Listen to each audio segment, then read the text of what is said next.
Hello dear viewers of mine, and welcome back for another video. We recently hit 90 subscribers, which is wonderful. I hope we get to 100 in the near future. Isn't that many? Oh, but it is. It means so much that 90 different people think I'm worth watching.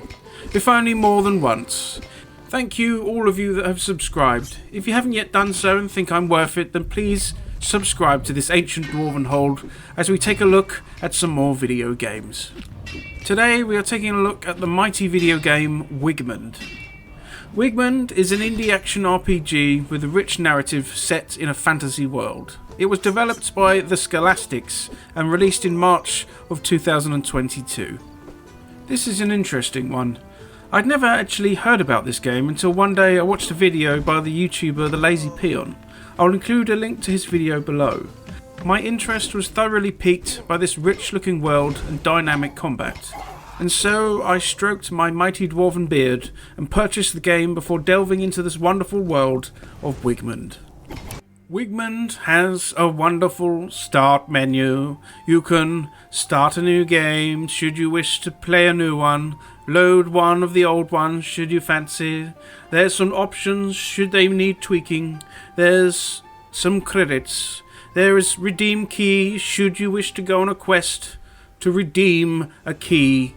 And lastly, you can quit. Graphically, Wigmund features that top-down kind of view, similar to other action RPGs like Grim Dawn or Path of Exile.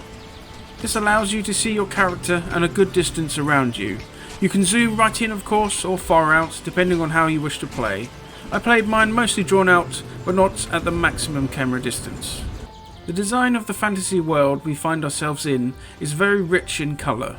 The clothing on the characters, the vibrant green of the grass and the brilliant looking effects create one that is full of splendour and the whimsical, as opposed to dark and dank.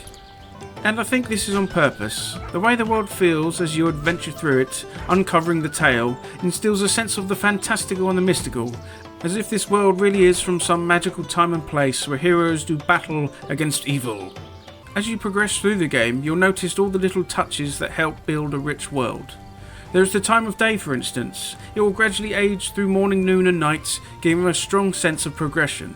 And sometimes you'll even need certain times of the day for specific things to transpire or some beastie to show up. There is the weather too that adds to the feel of things. Sometimes it can rain quite dramatically, leading to lightning strikes upon the very ground in which you tread. It can even set trees aflame, and I don't think I've actually seen that before. To go along with the lush looking graphics is a rich soundscape. There are distinct and appropriate sounds where you would expect them, such as the sound of the rain, the clang of steel on armour, and the swipe of a sword. The music adds to the world building, with dramatic upswings accenting proceedings, though sometimes the soundtrack would get all dramatic while simply gathering herbs or something else just as benign. Sadly, none of the dialogue is voiced, and although I'm sure that would add to things quite nicely, it isn't deal-breaking in any way. We have to remember this team appears only to be several people, so what can we really expect? To be honest, from such a small team, one would normally not expect such a solid looking and feeling game such as this. I'm aware that previously it was not in such a good quality state and the developers have improved things over a period of time. This can only be a good thing. They appear to want only the best for the game and seem intent on following through. You begin this fine game as Wigmund, a young man who lives alone in his wooden house with his chickens. For you can only be Wigmund, there is no character creation. You are very much role-playing as this guy, and that is fine.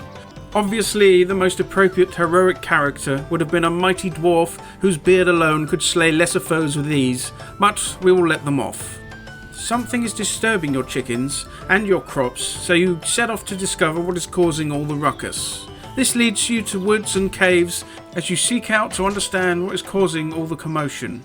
From here you are drawn deeper into the story at large as you discover the evil that is taking over the land and that you, young knight, must rise up against it. Gameplay in Wigmund doesn't really feel like your average ARPG, focusing mostly on fighting swaves of more and more powerful enemies. Instead, you will do some fighting, then perhaps look for herbs to gather or ore to mine to be used in various professions available to you. For crafting is a big part of play in Wigmund. From materials you gather out in the world, such as iron ore or hides from an animal, you can craft all sorts of things, such as belts, braces and armour kits. There's also alchemy to explore, which involves the gathering of herbs that are then used to brew different potions that will help you in your adventures. Then there is cooking, and as you would assume, this involves finding ingredients that you can use to cook different recipes, such as eggy bread or pork ribs. These can restore lost energy and health, along with providing buffs to your character. A special mention also has to go to fishing. You can indeed fish in this game wherever you find fish swimming about in water. For whatever reason, if I'm able, I will happily lose time to the art of fishing in video games. In several MMOs, I've spent countless hours fishing up all sorts of things, from fish to turtle mounts. It is that unknown as to what you might fish up on your very next cast that can make fishing so interesting. It is a simple and non-stressful part of gameplay which I enjoy. So, besides all the crafting and resource gathering, there is the story. It could be said to be somewhat generic. Young person embarks on a hero's journey when they discover their true self, etc. But I think it works well enough. There are a few translation differences here as well, but it's not too big a deal. Besides the main quests that will take you all over the world map, there are numerous side quests for you to embark on to acquire weapons that might help you along your way as you do good throughout the land. Combat in Wigmund is interesting. Rather than right-clicking an enemy or spamming skill buttons, it makes use of a gesture system. That is, if you left-click and swipe forwards, our hero will lunge forward in the direction he is facing with a mighty axe or sword in hand.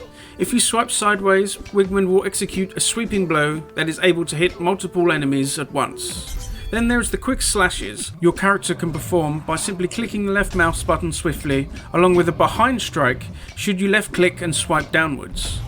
You must make use of these various types of attacks when facing your foes.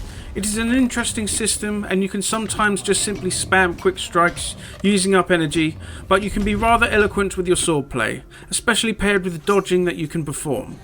And you will need to dodge a lot during your time with the game, because some enemies will hit you very hard or perhaps one-shot you should they make contact with a powerful blow.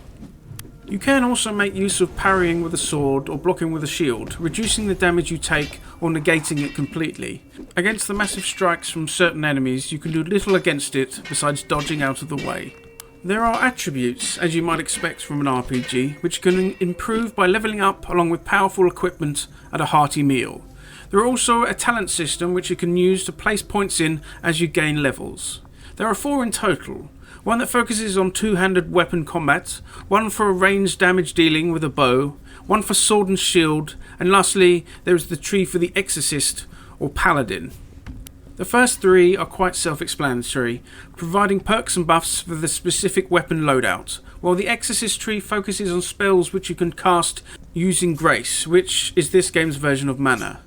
Here you can learn healing spells, damage reduction cooldowns, and empower some of your smiting powers you can use against the enemy. There is a solid amount of diversity in how you approach building your character, which I applaud. For quite some time I was happy swinging a two-handed weapon around, but with the later stages of the game I switched to Paladin, which focuses on smiting an enemy with holy light.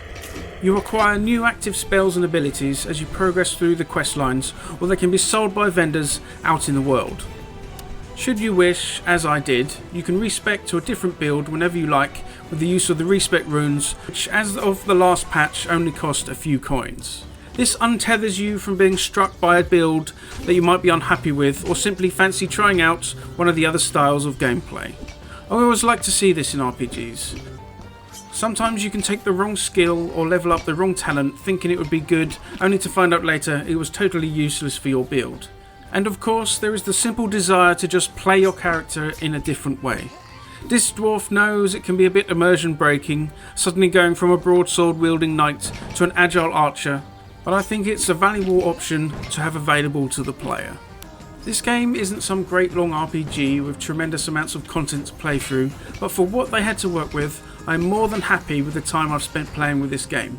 In fact, I took time to level up crafting and gathering, avoiding the final stages of the main quest line, simply because I enjoyed running about in the world of Wigmund. So, would this white-bearded dwarf recommend this game? Yes, I would, most definitely. It is a hidden gem of a game that is well found and full of character. If you're looking for a charming world, interesting gameplay, and a game that isn't going to take 80+ hours to complete, then this is definitely worth checking out. Being an indie title, it doesn't cost very much to purchase and is available on GOG and Steam. Give it a try, dear viewers. And there we have it, another game rambled on about by this old dwarf in this ancient halls of our ancestors. If you made it this far, I thank you for keeping with me as I went on about the latest game I wish to champion. I hope you're doing well, and I shall see you next time.